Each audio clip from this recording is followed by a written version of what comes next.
Business आज तक में आज हम बात करेंगे आखिर कैसे टाटा मोटर्स हुंडई को पीछे छोड़कर देश की दूसरी सबसे बड़ी कार कंपनी बन गई है। इसी के साथ जानेंगे 2021 में घरों की बिक्री में क्यों आया है बम्पर उछाल और देखेंगे कि क्यों श्रीलंका पर मंडराया है दिवालिया होने का खतरा। लेकिन शुरुआत करते हैं बिजनेस टॉप 10 से। इंफ्रा में निवेश बढ़ाने की योजना के तहत सरकार इस साल सड़क परिवहन मंत्रालय को 30% ज्यादा रकम दे सकती है। रोजाना 50 किलोमीटर सड़क बनाने का लक्ष्य होगा। सरकारी कंपनियों की मार्केट कैप से ज्यादा हुई है। टाटा समूह की मार्केट कैप 1990 के बाद पहली बार सरकारी कंपनियों से ज्यादा हुआ निजी समूह का बाजार मूल्य। सरकारी गारंटी वाली कर्ज स्कीमों में लेन देन के मामले में निजी बैंकों ने मारी है बाजी। सरकारी बैंकों के मुकाबले दिया है ज्यादा लोन। दिल्ली मुंबई से बंगाल के लिए हफ्ते में 2 उड़ानों की मंजूरी से बढ़ेगा हवाई किराया। 50% से ज्यादा बढ़ोतरी होने की आशंका। व्हाट्सएप ने नवंबर में 17,59,000 भारतीय अकाउंट्स पर बैन लगाया। छठे यूजर सेफ्टी मंथली रिपोर्ट में किया गया है खुलासा। वर्क फ्रॉम होम की आजादी मिलने से टियर 2 शहरों को बड़ा फायदा होने की उम्मीद। टियर 2 शहरों में सबसे ज्यादा रोजगार क्रिएट होंगे। राजस्थान के अलवर में एक हाउसिंग प्रोजेक्ट में अयोध्या की ही तर्ज पर हो रहा है राम मंदिर का निर्माण। 15 करोड़ की लागत से बन रहे मंदिर का अगले साल राम नवमी तक हो जाएगा निर्माण। 2021 में एसयूवीज की बिक्री में आया है जोरदार उछाल। बीते साल कुल पैसेंजर्स वाहनों की बिक्री में छोटी कारों की हिस्सेदारी 40% और एसयूवीज की हिस्सेदारी 37% रही है। दुनिया की सबसे बड़ी इलेक्ट्रिक कार कंपनी टेस्ला ने 2021 में 9.36 लाख वाहनों की डिलीवरी की है। 2020 के मुकाबले 87% ज्यादा रहा है यह आंकड़ा। चीन का कर्ज चुकाते चुकाते श्रीलंका के कंगाल होने की नौबत आई। कोरोना काल में ठप हुए टूरिज्म सेक्टर और बेकाबू होती महंगाई ने और ज्यादा हालात को बिगाड़ा। कार बाजार में 2021 के आखिरी महीने में बड़ा उलटफेर देखने को मिला है। दिसंबर में टाटा मोटर्स ने पहली बार बिक्री के मामले में देश की दूसरी सबसे बड़ी कार कंपनी बनने का कमाल कर दिया। टाटा मोटर्स की बिक्री में बढ़ाने में इलेक्ट्रिक कारों ने भी बड़ा रोल निभा दिया है, जबकि हुंडई की बिक्री में आई गिरावट इसके हारने की बड़ी वजह बनी है।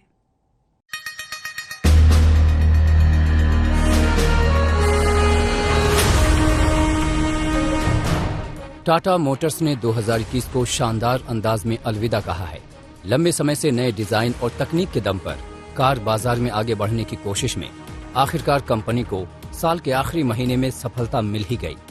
दरअसल दिसंबर में कारों की बिक्री के आंकड़ों में टाटा मोटर्स ने पहली बार हुंडई मोटर्स को पीछे छोड़कर मारुति के बाद नंबर 2 कंपनी बनने में कामयाबी हासिल की है। इस सफलता की वजह टाटा मोटर्स की बिक्री में बढ़ोतरी के साथ ही बीते कुछ महीनों से हुंडई की बिक्री में आई गिरावट भी है। आंकड़ों के मुताबिक दिसंबर में हुंडई ने 32,312 कारें बेची, जो दिसंबर 2020 से 32% और नवंबर 2021 से करीब 13% कम है।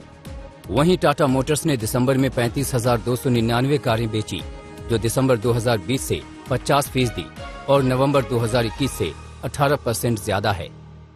टाटा की बिक्री बढ़ाने में इलेक्ट्रिक वाहनों का बड़ा योगदान रहा है। टाटा मोटर्स ने दिसंबर में 2,255 इलेक्ट्रिक वाहनों की बिक्री की है, जो दिसंबर 2020 के 418 यूनिट से 439% ज्यादा है, जबकि नवंबर 2021 के 1,751 यूनिट से 18.5% ज्यादा है। लेकिन एसयूवी के मामले में 2021 हुंडई के नाम रहा है। बीते साल हुंडई ने 2,52,000 एसयूवीज की बिक्री की है, जबकि 2020 में कंपनी ने 1,08,000 एसयूवीज की बिक्री की थी। कंपनी को उम्मीद है कि नए मॉडल्स के साथ ही क्रेटा और वेन्यू के दम पर 2022 में भी हुंडई एसयूवीज के सेगमेंट में अपना दबदबा कायम रखेगी। दरअसल देश में अब एसयूवीज की हिस्सेदारी कारों की कुल बिक्री में तेजी से बढ़ रही है। 2020 में पैसेंजर व्हीकल्स की कुल बिक्री में एसयूवीज की हिस्सेदारी करीब 29% थी, जबकि 2021 में यह आंकड़ा बढ़कर 37% हो गया है। बीते साल कार बाजार पर दूसरी छमाही में सेमीकंडक्टर संकट मंडराता रहा। इससे कारों का प्रोडक्शन घट गया, गाड़ियों की वेटिंग घट गई और बिक्री में बड़ी गिरावट आ गई। इसके बावजूद 2021 में गाड़ियों की बिक्री 27% बढ़कर 30 लाख के पार चली गई। ऐसा कार बाजार के इतिहास में केवल तीसरी बार हुआ है जब 30 लाख गाड़ियों की बिक्री हुई हो। ये हाल तब है जबकि कंपनियों के पास करीब 7 लाख कारों की वेटिंग है। यानी 2022 की दूसरी छमाही से जैसे ही सेमीकंडक्टर संकट दूर होना शुरू होगा, कार बाजार फिर से नई ऊंचाई पर पहुंचने को तैयार नजर आएगा।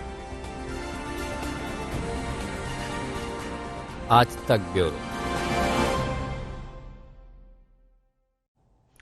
2021 में देश के रियल एस्टेट सेक्टर ने बड़ी छलांग लगाई है। बीते साल घरों की बिक्री में 71% की तेजी दर्ज की गई है।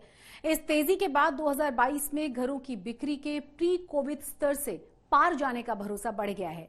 लेकिन ये तभी मुमकिन है जब महंगाई और ओमिक्रॉन को बेअसर करने में रियल एस्टेट कामयाब रहेगा।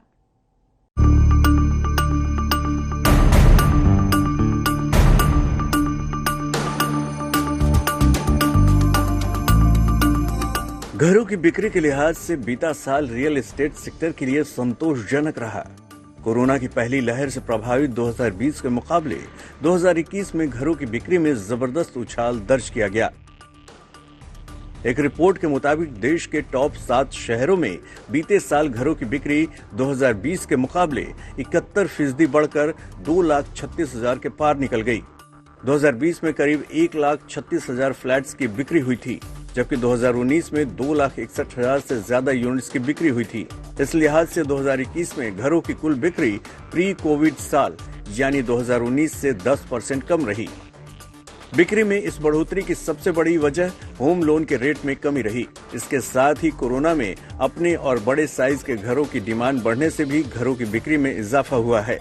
इसके साथ ही कुछ राज्यों में स्टैंप ड्यूटी में कटौती और डेवलपर्स की स्कीम्स ने भी घरों की बिक्री को बढ़ाने में मदद की है। फ्लैट्स की बिक्री बढ़ाने में इस साल फेस्टिवल सीजन का सबसे बड़ा योगदान रहा है। रिपोर्ट के मुताबिक अक्टूबर-दिसंबर तिमाही का 2021 में हुई घरों की कुल बिक्री में 39% का योगदान रहा है। अगर 2021 में अलग अलग शहरों में हुई बिक्री को देखें तो हैदराबाद में 2021 में घरों की बिक्री 3 गुना बढ़कर 25,410 यूनिट्स रही। दिल्ली एनसीआर में 2021 में घरों की बिक्री 73% बढ़कर 40,000 के पार निकल गई। मुंबई मेट्रोपॉलिटन रीजन यानी एमएमआर में घरों की बिक्री 2021 में 72% बढ़कर 76,000 के पार चली गई। पुणे में 2021 में फ्लैट्स की बिक्री 53% बढ़कर करीब 36,000 रही। बेंगलुरु में 2021 में 33% बढ़ोतरी के साथ 33,000 घर बिके।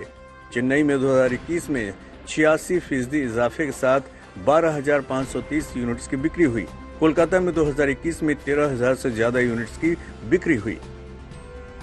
2021 के इस दमदार प्रदर्शन के बाद जानकारों का मानना है कि 2022 में फ्लैट्स की बिक्री प्री कोविड स्तर पर पहुंच जाएगी। डेवलपर्स ने भी अनसोल्ड स्टॉक को निकालने के लिए अच्छी स्कीम्स दी कोविड के टाइम पे, तो इससे एंड यूजर काफी अट्रैक्ट हुआ, उसने बाइंग करी और धीरे धीरे मार्केट में इन्वेस्टर्स भी आए, क्योंकि प्लॉट्स में खरीदारी इन्वेस्टर्स ने की है।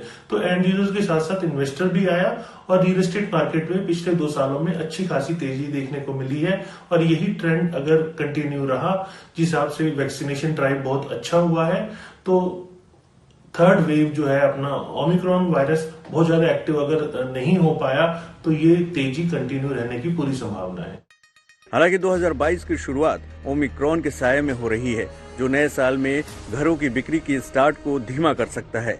इसके साथ ही घरों की कीमतों में बढ़ोतरी का दबाव भी इस बार महंगाई के चलते बढ़ गया है।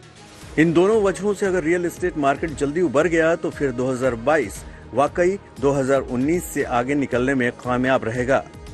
आदित्य के राणा, आज तक। इसी के साथ बिजनेस आज तक में बस इतना ही, लेकिन देश और दुनिया की तमाम बड़ी और अहम खबरें आज तक पर लगातार जारी हैं।